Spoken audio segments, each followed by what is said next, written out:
그러니까 문재인 전 대표, 더불어민주당 문재인 전 대표하고 박지원 국민의당 대표가 지금 특검 연장 무산을 놓고서 그냥 날선 공방을 지금 오가고 있습니다. 먼저 관련 발언 직접 들어보시고 저희가 얘기 나눠보겠습니다.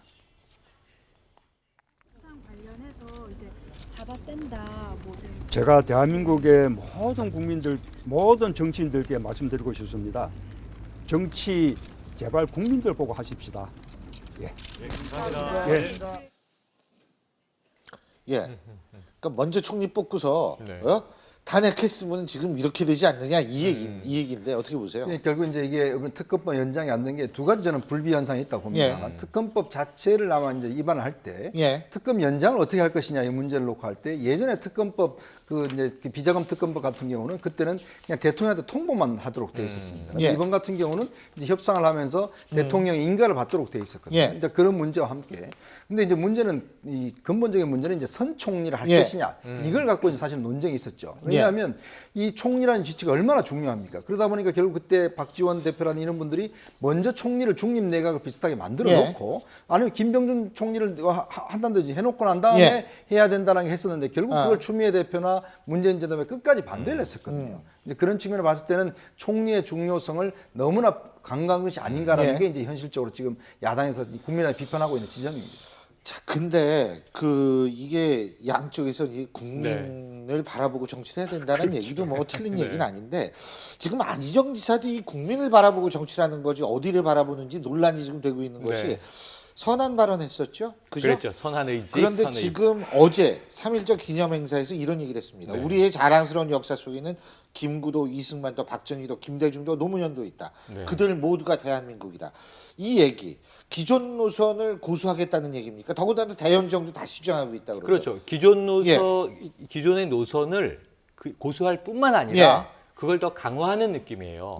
저는 전략적으로 계속 안희정 지사가 이제 지지율이 문재인 전 대표하고 좁혀지기를 기대할 텐데 당연히 좁혀지진 않고 있어요. 오늘 발표를 봐도. 그러고 보니까 그렇다면 본인을 부각시킬 유일한 방법은 경선에서의 경쟁이 아니라 역시 본선 경쟁력을 계속 높게 일단 올려야 된다. 보수층이건 어디건 중도건 지금 당심은 이제 포기. 그럼 이제 민심을 최대한 끌어들이자.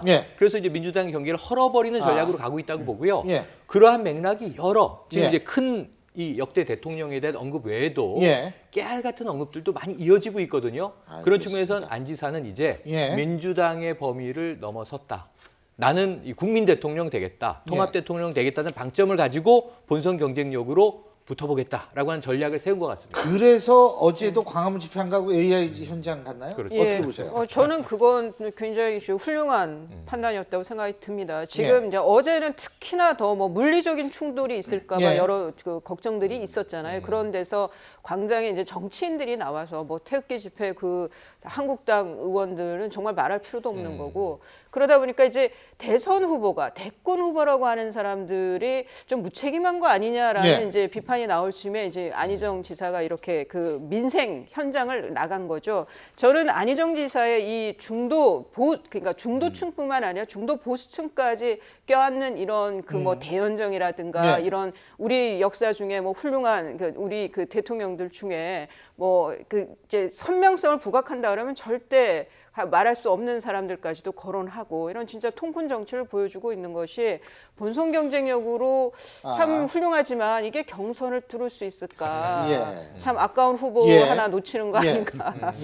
저는 정말 지극히 상식적인 이야기 아니겠습니까? 그러니까 우리나라 역사가 뭐 누구만의 역사는 아니잖아요. 그렇죠. 그러니까 모든 역대 대통령들의 역사인데 이걸 사실은 솔직히 이야기해서 현충원을 가면서 이승만, 박정희 대통령 참배하고 몇 명만 한다는 오히려 그게 저는 잘못된 것 아닌가 싶은데 지극히 상식적인 접근을 하고 있는데 자꾸 이것을 정략적으로 지금 자꾸 이야기를 하니까 오히려 그게 저는 좀 이상해 보입니다. 근데요, 사실 뭐 광폭행보다 중도층 뭐 그런다 하더라도 문제는 지금 안희정 지사의 중도 보수의 행보에 또 다른 사람이 제동을 거는 것 아닌가 이런 얘기들이 나오는 게 바로 누구냐 하면 홍준표 경남지사의 얘기입니다.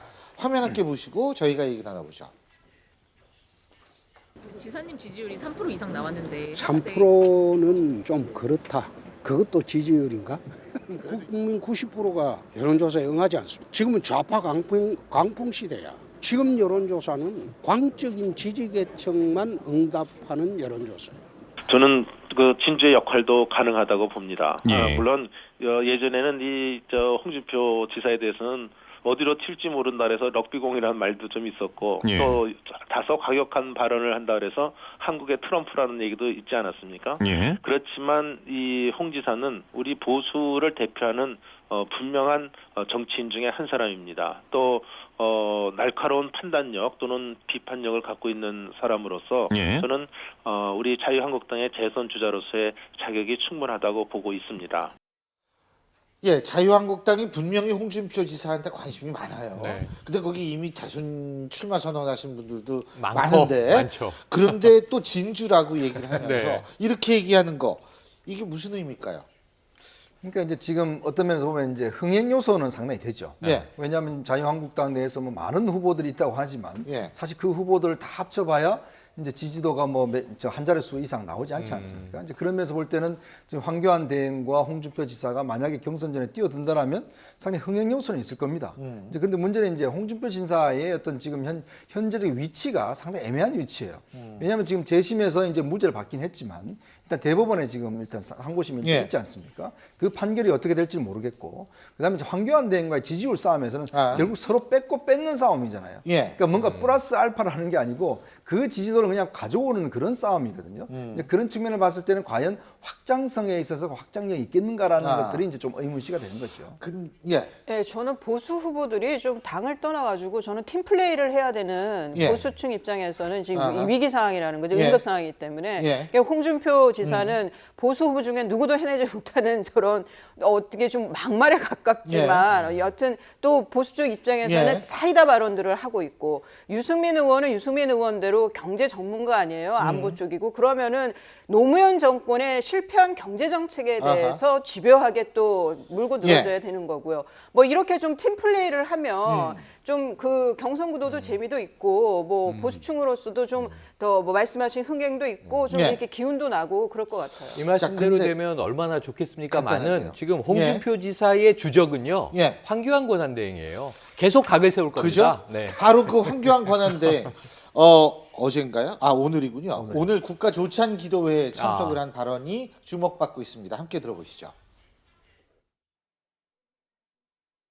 저는 기독자로서의 책임감을 가지고 이러한 위기 상황을 슬기롭게 극복하고 조속한 국정 안정을 이루기 위해 대통령 권한 대행으로서 혼신의 노력을 기울여가고 있습니다.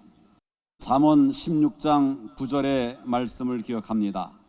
사람이 길을 계획할지라도 그의 걸음을 인도하시는 이는 여호와시다. 어떻게 들으셨어요? 저도 이 오래된 기독교 집안이라 예. 아주 익숙한 구절이에요. 근데 저 구절은 어떤 구절을 때 물어본 게 아닌데. 아니 근데 그걸 어떤 때 인용하느냐? 예. 물론 조찬기도회니까 예. 본인도 독실한 크리스찬으로 알려져 있지 않습니까? 예. 성경 구절을 인용하는 건 자연스러운데 예. 저 구절은 내가 대선에 나가고 싶건 아니건 그건 나의 뜻이 아니다. 예. 신의 뜻이다. 예. 내가 만약 나가게 된다면 하나님이 명하신 것이고 아하. 내가 나가지 않는다면 신이 그것은 허락하지 않으신 것이다라는 얘기를 하고 있는 거예요. 저는 예. 저 구절 듣는 순간 예.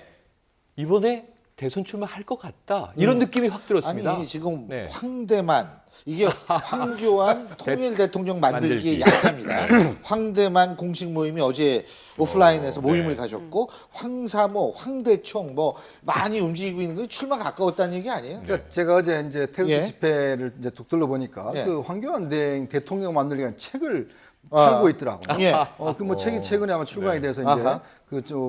옛날 월간지 기자 하던 분이 이제 책을 만들어서 팔고 있고 또 그날 저녁에는 이 황대모라고 황교안 대통령 만들기 예. 모임이 있는데 이걸 또 만드신 분이 아하. 이재명 지금 성남시장의 예. 형님이 만드셨대요. 지금 이제 박사모 성남 지부장을 예. 하고 계신데 참 이 아이러니한 측면이 있는 것 같습니다. 그렇습니다. 근데 이게 지금 일각에서는 그러니까 특히 이제 자유한국당 같은 경우에는 탄핵 심판 결정이 나기 전에 출마 선언을 해야 된다 이런 얘기도 나오고 있는데 점점 가까우고 있는 것 같습니다. 황교안 권한대행이 어떤 입장을 취할지